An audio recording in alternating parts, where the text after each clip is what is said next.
जो मुस्लिम जिसने अपराधी ने मारा उसका इनकाउंटर कर दिया जाता है।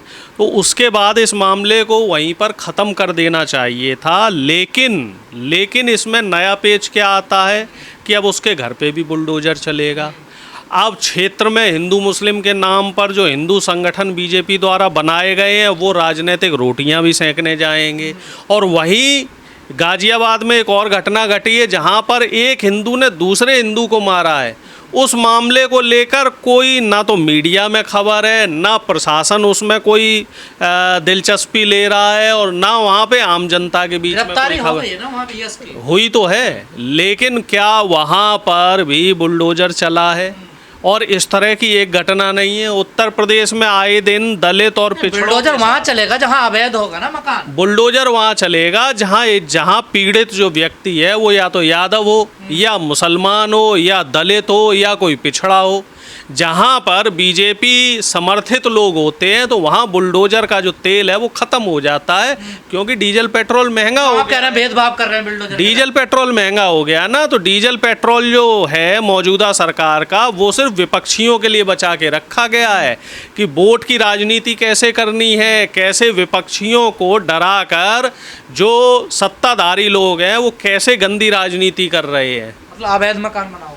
अवैध मकान किसका है भाई? एक बात हमें बताई जाए कि जो बच्चा, जब कोर्ट ने, सुप्रीम कोर्ट और हाई कोर्ट दोनों ने बोला है कि आप बिना कोर्ट की परमिशन के बुलडोज़र नहीं चला सकते हैं। अगर आपको बुलडोज़ करना है, किसी बिल्डिंग को तोड़ना है, कहीं निर्माण कार्य को तोड़ना है, तो आप कोर्ट की परमिशन लेकर आइए।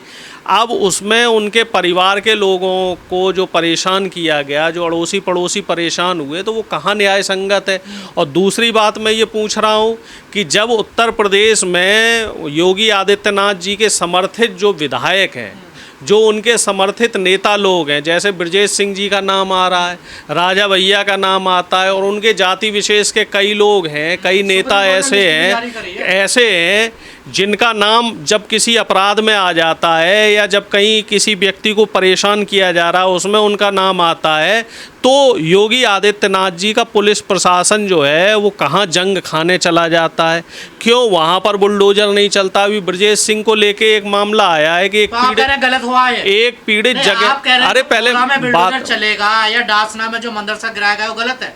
मेरी बात पूरी होने दीजिए कि जहाँ जगह जगह जहाँ पर बीजेपी समर्थित लोगों की बात होती है तो वहाँ बुलडोजर क्यों नहीं चलता है? क्यों जाति और धर्म देखकर बाबा का बुलडोजर चलने लगता है? सरेआम हत्या की जा रही है। हत्या की गई है तो हत्या में जो अपराधी है उसके ऊपर कानूनी कार्रवाई हो, लेकिन जो बुलडोजर मॉडल है वो बिल्कुल गलत है। इस तरीके से जो प्रॉपर्टी का नुकसान किया जा रहा है, प्रॉपर्टी का जो तोड़ दिया जाता है, तो वो मैं उसके समर्थन में नहीं है। वो नगर पालिका कर रही है कार्रवाई या पुलिस प्रशासन कर रहा है? नगर पालिका किसकी?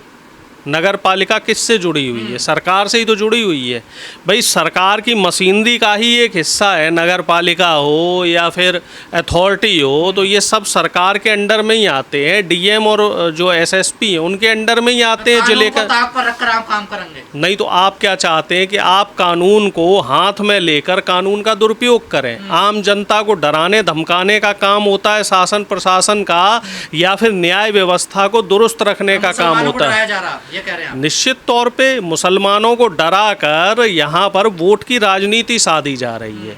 वोट बैंक को मजबूत करने की कोशिश की जा रही है, और सिर्फ मुसलमानों को ही नहीं डराया जा रहा है। हर वो व्यक्ति जो सरकार के खिलाफ, जो सरकार की गलत नीतियां हैं उनका विरोध कर रहा है, उसको डराया जा रहा है। चाकू मार दे रहा। बात हिंदू या मुसलमान की नहीं है, बात है यहाँ पर अपराधी की, कि जो अपराध उत्तर प्रदेश में बढ़ रहा है आखिर उसके पीछे कारण क्या है? क्यों उत्तर प्रदेश अपराध प्रदेश बना हुआ है? और ये मेरे आंकड़े नहीं है, ये विपक्ष के आंकड़े नहीं है, ये सरकार के जारी किए हुए खुद के आंकड़े हैं कि आज के समय में उत्तर प्रदेश में क्राइम सबसे ज़्यादा है। आज के समय में जो बहन बेटियों के साथ दुराचार, अत्याचार और बलात्कार की घटनाएं हो रही हैं वो सबसे ज़्यादा हैं। तो आखिर क्यों है यह? अगर अरे सुनो तो अपराधियों पर सुनो पत्रकार महोदय, अगर अपराधियों पर नकेल कसी जा रही है तो अपराध क्यों बढ़ रहे हैं? कहीं ऐसा तो नहीं है कि निर्दोष व्यक्तियों को परेशान किया जा रहा है और अपराधियों को बचाने की कोशिश की जा रही है। मैंने अभी थोड़ी देर पहले ब्रजेश सिंह का नाम लिया, राजा भैया का नाम लिया। एक बिहार में अनंत सिंह हुआ करते हैं, उन्होंने दिन दहाड़े एक व्यक्ति की हत्या कर दी और वो एमएलए का चुनाव भी लड़े और एमएलए का चुनाव जीते भी, जेल में रह के जीते। ब्रजभूषण शरण सिंह के ऊपर देखो कितनी बड़ा उनके ऊपर आरोप लगा और वो उसमें से बरी भी हो गए और उनका बेटा भी अब सांसद बन गया। बीजेपी की दुश्मनी है क्या मुसलमानों से? बीजेपी की दुश्मनी सिर्फ मुसलमान से नहीं है, आप उसको हिंदू मुस्लिम का रंग देना चाह रहे हो। मैं जो कहना चाह रहा हूँ आप उस लाइन पे नहीं आ रहे। मैं ये कहना चाह रहा हूँ कि बीजेपी हर उस व्यक्ति के खिलाफ खड़ी हुई है जो सरकार से सवाल कर रही है, चाहे उसमें देश का दलित हो, प्रदेश का दलित हो, प्रदेश का पिछड़ा हो, प्रदेश का मुस्लिम हो, प्रदेश का सिख समाज हो।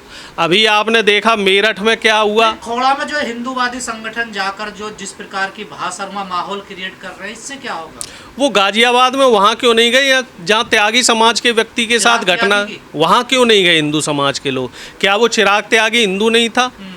वहाँ क्यों नहीं गए? मैं तो आपसे सवाल कर रहा हूँ और बीजेपी के उन लोगों से सवाल कर रहा हूँ, तमाम हिंदूवादी संगठनों से सवाल कर रहा हूँ कि हर पीड़ित व्यक्ति जो हिंदू समाज का है वहाँ पहुँचिए, सिर्फ वहाँ मत पहुँचिए जहाँ मुसलमान घटना को अंजाम दे रहा है। आप वहाँ भी तो पहुँचिए ना जहाँ हिंदू हिंदू को मार रहा है, जहाँ दलित को पीटा जा रहा है, जहाँ पिछड़ों को पीटा जा रहा है। भाई अपराधियों में आप जाति धर्म क्यों देख रहे हो? अपराधी तो अपराधी है, अपराधी को अपराधी की नज़र से देखना चाहिए। लेकिन उत्तर प्रदेश के जो मुख्यमंत्री हैं और उत्तर प्रदेश का जो शासन प्रशासन है वो अपराधियों में जाति और धर्म देखकर उनके साथ व्यवहार करता है। अगर अपराधी मुसलमान समाज का है, अगर अपराधी यादव है, अगर अपराधी दलित है तो उसके साथ दूसरा व्यवहार होगा। आपने हाथरस की घटना देखी श्रीमान जी, हाथरस की घटना में जो पीड़िता थी वो दलित समाज की थी। क्या उस पीड़िता को न्याय मिला? क्या पुलिस प्रशासन ने पीड़िता के साथ सही व्यवहार किया? क्या? लेकिन वहाँ हुआ क्या? जो होना चाहिए था, पुलिस ने अपना काम वहाँ ईमानदारी से ना करके अपराधियों को बचाने लगे। क्योंकि अपराधी कौन थे? योगी आदित्यनाथ जी के जो जाति विशेष के लोग थे, ठाकुर समाज के लोग थे। तो अपराधियों को बचाने के लिए उस पीड़िता को रात में जला दिया जिससे सबूत मिटाए जाए। ये भी तो है ना, कई मौलाना अवैध मदरसे चला रहे हैं। जो अवैध मदरसे चला रहे हैं उनके खिलाफ कानूनी कार्रवाई कोर्ट के द्वारा होनी चाहिए। जो भी मौलवी मौलाना किसने रोका है? कोर्ट में जाइए, कोर्ट से ऑर्डर लेके आइए। मैं तो कह रहा हूँ कि इस देश में जितनी भी मदरसे फर्जी चल रहे हैं, जितने भी मदरसे अवैध हैं उन सबको हटाओ, लेकिन साथ में ही जितने मठ और मंदिर अवैध हैं उनको भी तो हटाओ।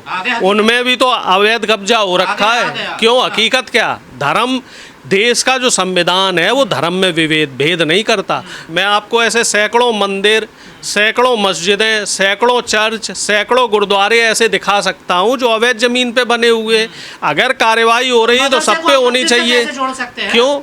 मदरसा मुस्लिम धर्म का जो शैक्षिक स्थान है, मंदिर हिंदू धर्म का जो पवित्र स्थल है। फर्क क्या है दोनों में? आप बताओ ना। तो शिक्षा दी जाती है, तालीम दी जाती है धर्म के प्रति। तालीम जो है वो मदरसे में उसी तरह की तालीम दी जाती है जैसी आजकल मंदिरों में तालीम दी जा रही है। आजकल मंदिरों में आप देख रहे हैं, आजकल मंदिरों में आरएसएस के सुबह सुबह क्लास लगती है आरएसएस की तमाम मंदिरों में। मैं आपको लगभग हर जिले की कहानी बता सकता हूँ कि मंदिर इस समय राजनीति का अड्डा बना दिए गए हैं बीजेपी आरएसएस द्वारा। आरएसएस के लोग अब मंदिरों में भी शाखाएं लगाना शुरू कर दिए और आरएसएस के लोगों ने मंदिरों की आड़ में ज़मीनों पे कब्जा करना शुरू कर दिया है। तमाम जो आर्य समाज के मंदिर हुआ करते थे, आर्य समाज के जो स्थल हुआ करते थे, उन सब पे बीजेपी आरएसएस वालों ने कब्जा कर लिया। भेदभाव ना हो, देखिए, कार्रवाई दो तरह से होनी चाहिए। पहली तो जो अपराधी हैं उनको तुरंत जेल की सलाखों के पीछे डालो और उनके खिलाफ कानूनी कार्रवाई करो।